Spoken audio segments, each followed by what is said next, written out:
দেশের রাজস্ব আয়ের সঙ্গে বাজেটের আকারের কোনো মিল নেই, বরং এই বাজেট দেশি বিদেশি ঋণের উপর নির্ভরশীল। কাজেই 2025-26 অর্থ বছরের বাজেট আরও ছোট হওয়া উচিত ছিল, এমনটাই মনে করছেন বিএনপির স্থায়ী কমিটির সদস্য আমির খসরু মাহমুদ চৌধুরী।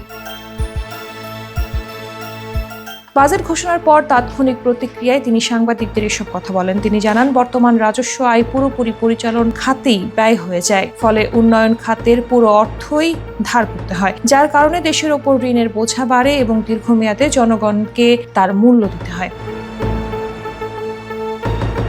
সরকারের অভ্যন্তরীণ ঋণ গ্রহণে ব্যাংক খাতের সুদ বেড়ে যায়, এতে ব্যক্তি খাতে বিনিয়োগ কমে, কর্মসংস্থান ও মানুষের আয় বৃদ্ধি বাধাগ্রস্ত হয়।